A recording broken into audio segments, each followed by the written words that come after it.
Start your day with Morning Edition and wind it down with All Things Considered, only on KPBS. From global headlines to local stories, stay informed, inspired, and connected. Tune in daily or listen anytime at kpbs.org.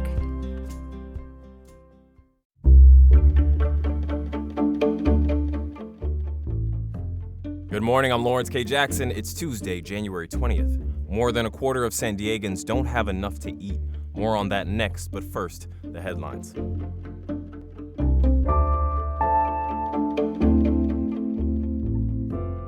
The U.S. Department of the Interior has named 2 San Diego Bay ferries to its National Register of Historic Places.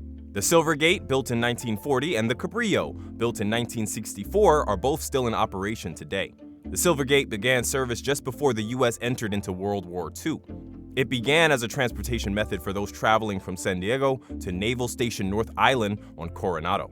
A statement from Flagship Cruises and Events says the Cabrillo was operated as an excursion vessel during the post-war maritime recreation boom. The repair to the massive sinkhole on Morena Boulevard near Sherman Street isn't expected to be fully completed until this evening. The city of San Diego said the broken pipe that caused the sinkhole was fixed Friday. Then crews from AT&T and SDG&E need to fix their damaged lines before the trench can be filled, water restored, and roads reopened. Almost a dozen businesses in the area have been without water since Thursday. Forecasters say that the dry and warm weather should continue across the county today. Temperatures are expected to be roughly 5 to 10 degrees above average for this time of year. Tomorrow, a cooling trend will begin and continue through Friday. From KPBS, you're listening to San Diego News Now. Stay with me for more of the local news you need.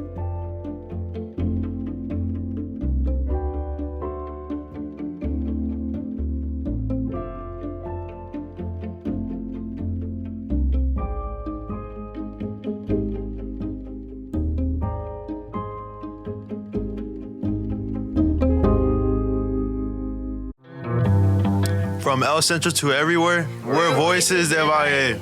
Voices del Valle? Voices del Valle is a team-produced podcast about coming of age in California's Imperial Valley. I love Voices del Valle. On the next episode of Voices del Valle, we will talk with teens about their cheer and soccer championship seasons. I've got to listen to that. Voices del Valle, fresh voices, bold stories made in the valley. Voices del Valle. Find us on KPBS or wherever you get your podcasts.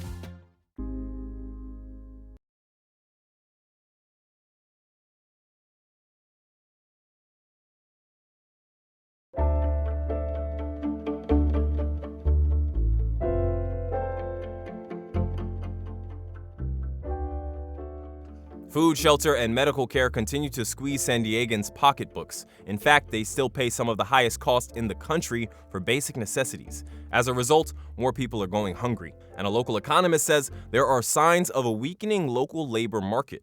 Reporter Amita Sharma spoke to KPBS's Katie Anastas about San Diego's economic outlook for 2026. Amita, let's start with inflation. What kind of toll are high prices taking on San Diegans? Well, Katie, let me give you the backdrop of what people in the San Diego region are facing. At 4%, we have the second highest inflation in the country. Broken down, that means that we're paying 5.6% more on housing than in November 2024, 7% more at the gas pump, and around 1% more on food. And this is all according to the Bureau of Labor Statistics. You mentioned the toll on people. I spoke with 65-year-old Carol Peter, who lives in a trailer in an RV park in El Cajon. Her rent on a tiny spit of land where her RV sits just went up recently from $750 a month to $1,045 a month. So she now spends 80% of what she receives monthly from supplemental security income on housing, leaving her very little for food. She clips coupons, depends on Meals on Wheels, and CalFresh, but she still does not have enough to eat. I think I'm just sticking to the basics. I'll eat oatmeal for dinner. And I guess I eat maybe twice a day. Now it's considered trendy to do intermittent fasting, but that's basically what I've decided to do. And Amitha, given what we just heard about housing taking up an overwhelming share of household budgets, how is hunger and food insecurity in the region? It's not good, Katie, and it's expected to get worse. In fact, the numbers haven't been this high since the pandemic. And since the pandemic, nationally, the cost of food has risen 25%. Joseph Kendrick of the San Diego Hunger Coalition says food insecurity in the area has risen in recent years in lockstep with inflation and with stagnant pay. Today, there are 850,000 people who don't have enough to eat in a county of just over 3 million people, so around 26% of San Diegans. Kendrick says it's higher, 32% for children and 39% for people with disabilities. I think it says that we're struggling as a county. I think a lot of this is wages. It means that workers just simply aren't being paid enough, especially with the exorbitant cost of living and the exorbitant cost of raising children in this county with how expensive home prices are, rent is, gas, food. I mean, all of these things make it so hard for people to just be able to afford basic needs and put food on the table. And speaking of wages, Amitha, how are we doing on the job front in 2026? Well, at 4.6%, unemployment in San Diego County is a smidge higher than the national average, basically mirroring it. And local economist Alan Jin characterizes the local labor market as a little weak right now. He blames uncertainty. The tariff situation keeps changing, and so if you're a business, it's difficult for you to make plans, particularly about hiring people and making a commitment to hire somebody for the long term if you don't know then what your input price is going to be or whether or not then you're going to have to pay the tariff somewhere along the line.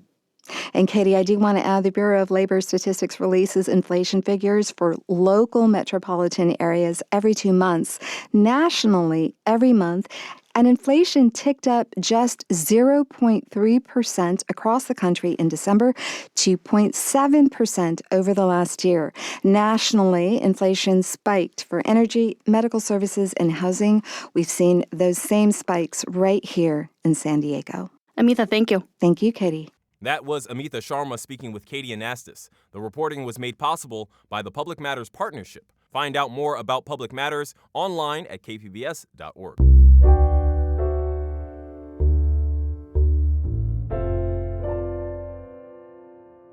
Enhanced federal tax credits helped more than 30,000 San Diegans gain health coverage through Covered California since 2021. Those subsidies expired on December 31st. Health reporter Heidi DeMarco explains how federal changes are affecting who's buying health insurance as the open enrollment deadline approaches. Since 2021, enhanced federal tax credits helped keep health insurance affordable for about 150,000 people in San Diego County. But those extra subsidies expired at the end of last year. We do still have tax credits in 2026, no matter what Congress does, and most people are eligible for them. Jessica Altman runs Covered California. She says fewer people are signing up for the first time compared to last year. New enrollment, like the rest of the state, is down about a third in San Diego. Covered California is also seeing more people cancel coverage or switch to lower cost plans with higher deductibles. That's especially true among middle-income earners. It can cause people to not seek care they would otherwise. On the other hand, they are staying covered. Open enrollment runs through January 31st. Covered California says free enrollment help is available online, by phone, and through local community partners. Heidi DeMarco, KPBS News.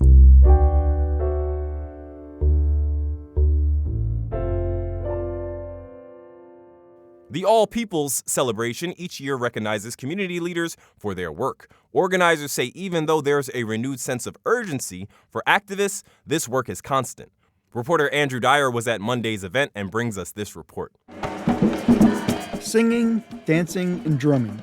Community organizations gathered on the Martin Luther King Jr. holiday to connect, share breakfast, and lift each other up. Lawana Richmond is the board president of Alliance San Diego, which hosted the event at Balboa Park. She says those expressions of joy are what the day is all about. A celebration of joy and love and peace and an opportunity for us to remember that joy itself is resistance. Richmond says one lesson from King that resonates today is his love for humanity. And it wasn't any one population or demographic group. And I think that we are in a place where more people need to understand how connected we all are. She says that's why it's so important to have an all-people's celebration. Andrew Dyer, KPBS News.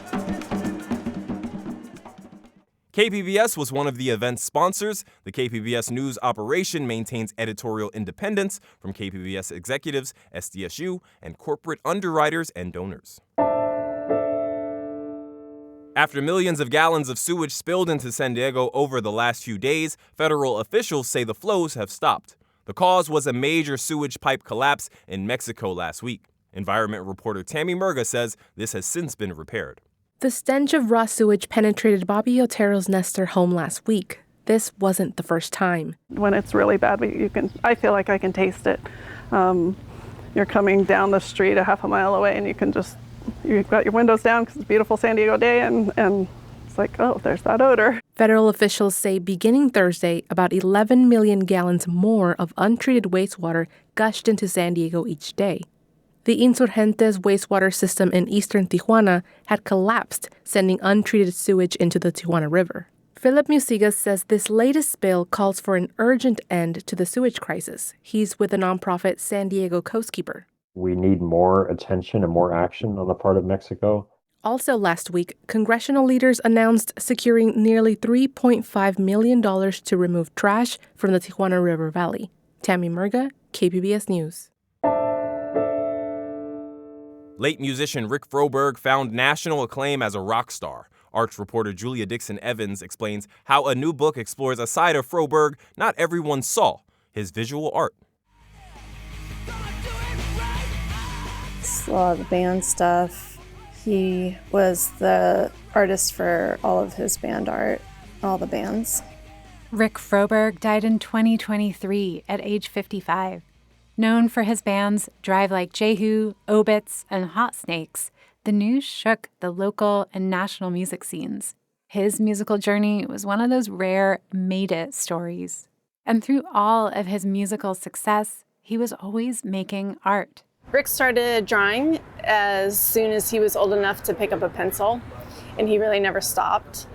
Britton Neubacher, Froberg's longtime partner, worked with a team to gather some of his visual art in a new book, Plenty for All. The book includes a huge range of sketches, band posters, lino cut prints, and watercolors. I also am excited for people to get maybe a more intimate sense of the person himself, a deeply complex and huge-hearted force of nature. Julia Dixon Evans, KPBS News. Artists and musicians will discuss the book and perform an acoustic set tonight at 7 at the Book Catapult. The 36th Annual San Diego International Jewish Film Festival kicks off this Saturday with Once Upon My Mother. Cinema junkie Beth Accomando brings us a preview of the festival.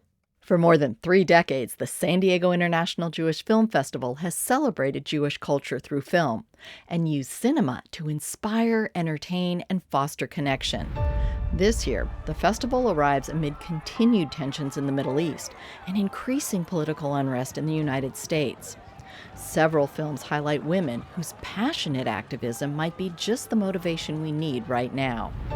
Iron Ladies documents the story of Jewish housewives and mothers who, at the height of the Cold War, defended the rights and freedoms of Soviet Jews in the USSR and won. Known as the 35s, this international network of women had no prior political experience, but they refused to stand idly by. To be really effective, we had to get under the teeth of the Soviet government. We tried to stay within the law, but we were probably on the edge. No one could control them. You could advise them, sure. If not this group of 35 women, we all will be dead. In the animated film Where is Anne Frank?, Kitty, the imaginary friend to whom Anne dedicated her diary, comes to life. She's shocked to see how history repeats itself, but also inspired by Anne's enduring legacy. Anne did not write this diary so that you could worship her. What is important, Get in the truck. do everything you can to save one single soul from harm. Exemplifying that idea is Henrietta Zold. Henrietta Zold may be the most famous Jewish female icon you've never heard of. Filmmaker Abby Ginsberg hopes to change that with her documentary, Labors of Love, The Life and Legacy of Henrietta Zold. Zold was a Victorian woman, transformed into a pioneering political activist we can still learn from today. I feel like I resurrected her views of why it was so important to not ignore the fact that there were Arabs who lived in Palestine. So Henrietta felt like we should be able to work this out. Her viewpoint did not win out. And when the view about we are creating a Jewish state in which the Jews are going to be, we're not interested in binationalism, we want a Jewish state. They did that to some extent at their peril, and we are looking at some of the terrible repercussions that come from the choices that were made back in the 30s and the 40s. So one lesson that we might learn from Henrietta's experience would be, well, if you agree with Henrietta's view that we have to somehow figure out how not to go for either a maximalist Jewish position or a maximalist Arab position, what does that look like today? Learning lessons is also key in the documentary The Last Spy. My name is Peter Sichel. I'm 100 years old. I was the head of the CIA in Berlin, then worked in Washington with the CIA, and ultimately ended up at Chief Station in Hong Kong. He gives an often critical view of U.S. foreign intelligence from the inside. Collecting reliable intelligence is difficult enough, but people in high places have an idea of what it should be. And if the intelligence doesn't fit, they don't believe the intelligence. So why did you stay? It's like being on a drug. It is a fascinating game. And it's a fascinating film that provides candid insights that illuminate ongoing issues today, showing how we're still not learning from the past. The San Diego International Jewish Film Festival serves up shorts, features, and documentaries that take us through history and personal narratives, sometimes with joy, sometimes with pain, but always with a desire to foster understanding and dialogue. Beth Accomando, KPBS News. The San Diego International Jewish Film Festival runs Saturday through February 4th in person at the Lawrence Family Jewish Community Center, followed by a virtual screening program starting February 5th. That's it for today's podcast. As always, you can find more San Diego news online at kpbs.org. I'm Lawrence K. Jackson. Have a great day.